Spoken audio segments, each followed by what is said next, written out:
Hey everybody! So, I don't know if you have a lot of extra tomatoes on hand this year, but today we are going to use up some of those tomatoes, or even if you know somebody you can get some from. Um, we're going to go ahead and we are going to can spaghetti sauce with hamburger, or you can use sausage, your choice. I'm going to show you how you can do that. It's a great way to preserve some of your fresh yummies from the garden, and store it up so you can have it for long term. So come along with me on this journey and we'll see how it's done.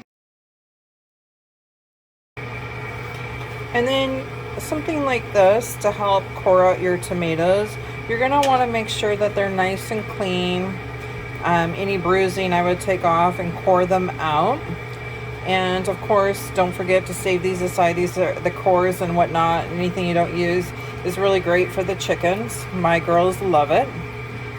So anyway, you're gonna go ahead and do 6 at a time, and then you're gonna need to cut them into quarters and put them in a really big saucepan to cook down. Okay, so as you can see, this tomato core does an excellent job. And then I just cut them in quarters. And you're going to do 6 at a time. And then you're going to put them into your saucepan. And you're going to cook them down. So you'll continue to do this. And then you're going to use a potato masher. And after these start cooking down, you'll kind of mash them down.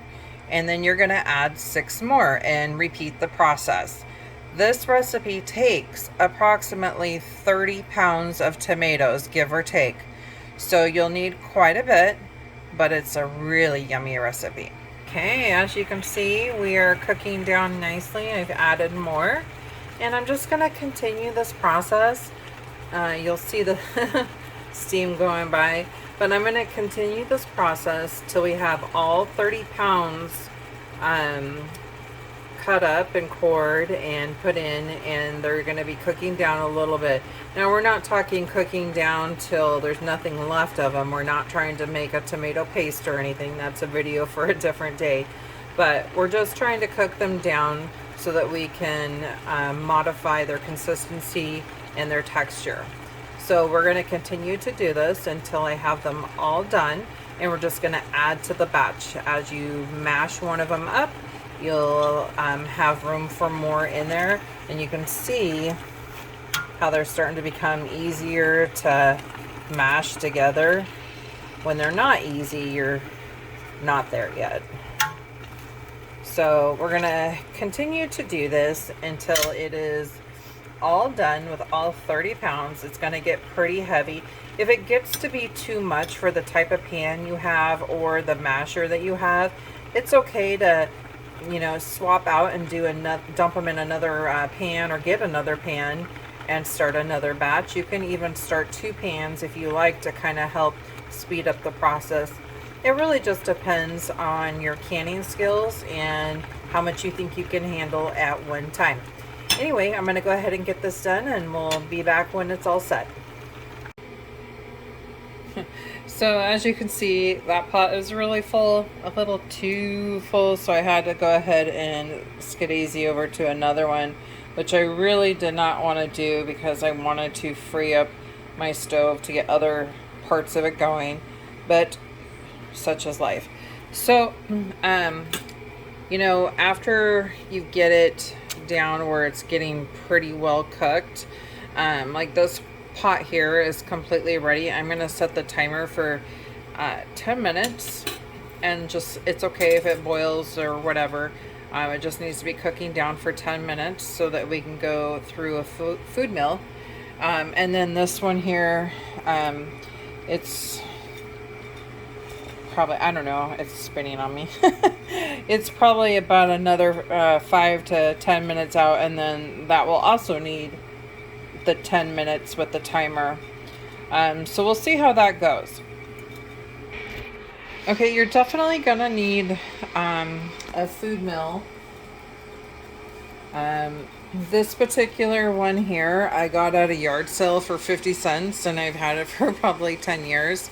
I know you can get them online I see them all the time, like all over the place. So just keep your eyes peeled if you don't have one. I highly recommend that you do get one. We're gonna take that tomato there and we're gonna put it in batches down here. And it's got like a, see if I can do this without making a mess. You see that like little cheese grater type thing. So what's gonna happen is it will separate like your seeds and your skin. So you're just getting the goodness. Being soft in there, it's gonna run through there and becomes our finished product here. 30 pounds of tomatoes that have been cooked.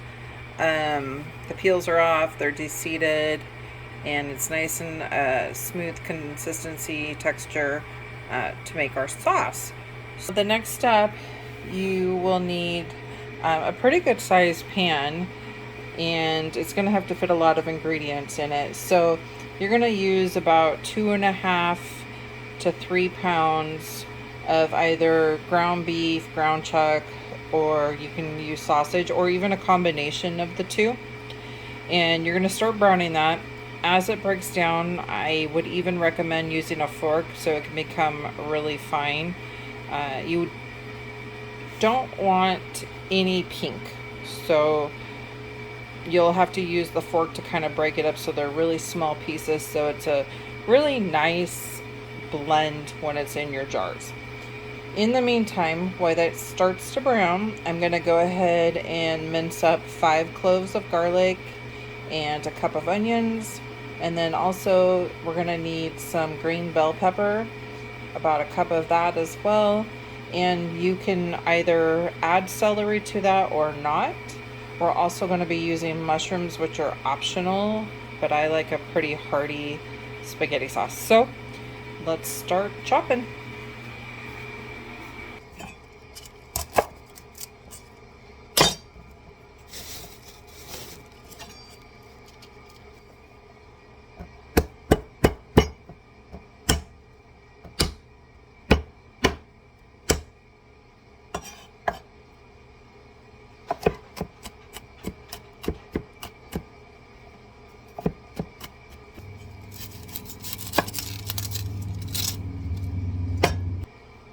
Don't mess with my chopping skills here, I'm telling you.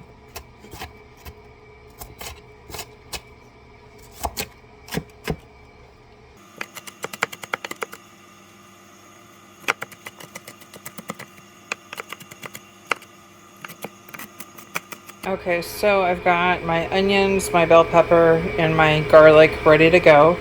My meat is very close to being ready where I can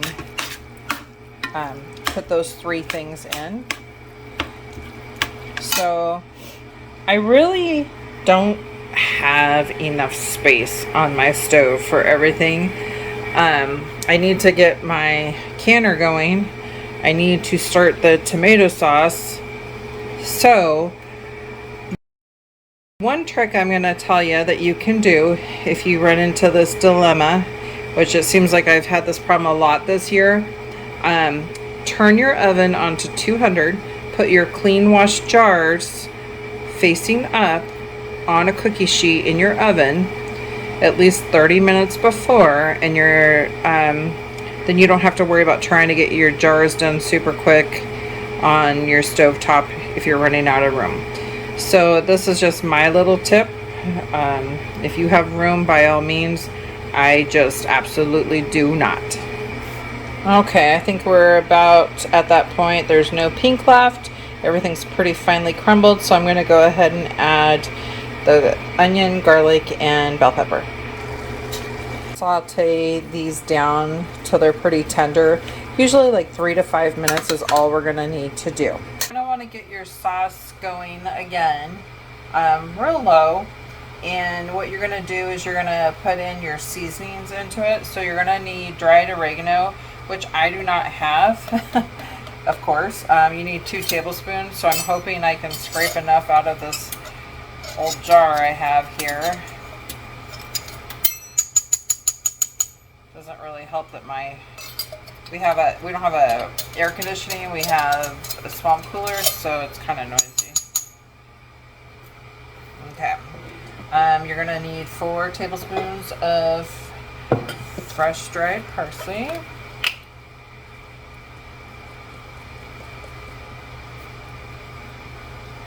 Couple tablespoons of thyme.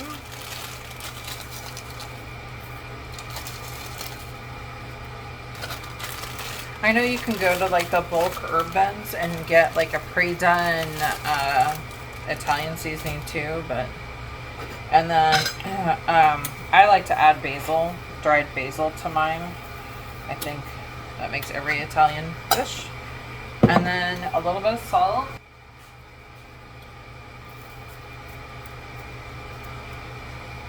Okay. And then lastly, you're actually going to need to be putting in some brown sugar. So you're going to need 1/4 of a cup of brown sugar.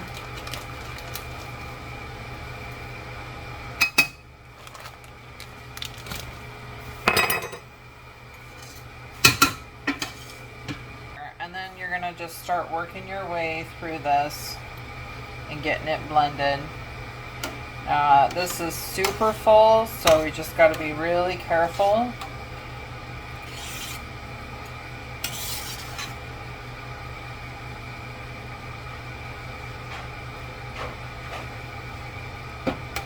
We got some serious sauce going on around here, man.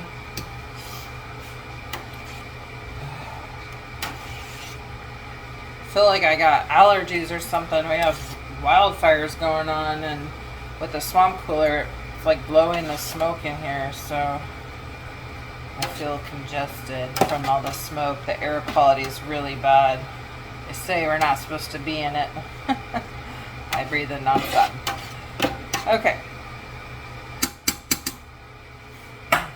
So we got this bad boy going. We got the other one going. I've got my jars in the oven. So at this point, we're going to give it a couple minutes to get everything blended together and for the onions and peppers to finish cooking down. You need to get your pressure cooker going, and you're going to need to add 3 quarts of water to the bottom of it. Get that heated. Okay, as you can see, I have a ton of sauce. So now I'm going to add my tomatoes. Ha! Mushrooms. As I stir, they'll break down a little bit more. I highly recommend that once you get your final ingredients in, that you give it a good stir before you put it in the jars. Take a little taste, and if you need to season it more, now is your time to do it. We can adjust the seasoning however you want. What I gave you was just a reference point, so please feel free to do what you need to do to make it unique for you and your family. Okay, so I've added quite a bit more sauce. To me, I like the rich flavor. And you can thin it down a little bit if you want, but just keep in mind as it cooks more, it's going to thicken up more. And it's going to be cooking in that pressure canner. Don't forget to start your lids. All right. So I am basically at that point where I need to go ahead and get my jars filled. So we will be doing that, and we'll get them cooking, and we are just about done. To give yourself about 1 inch of headspace and to wipe the rim of your jar really good. Okay, so I ended up with 16 quarts of homemade spaghetti sauce. This is definitely going to be a great addition to our food preps going through the next year. So hopefully this video gave you some inspiration to go ahead and try it yourself if you haven't already. It's very yummy. I am super excited, and honestly I can't wait to dig into it. But as my brother told me yesterday, it's not quite warm pasta weather, he said. I don't know, maybe every day is warm pasta weather. I love pasta. Anyway, thanks so much for watching, and stay tuned to a video that we do have coming up. It's for a giveaway for cast iron. Anyway, thank you so much for watching. Have a beautiful day.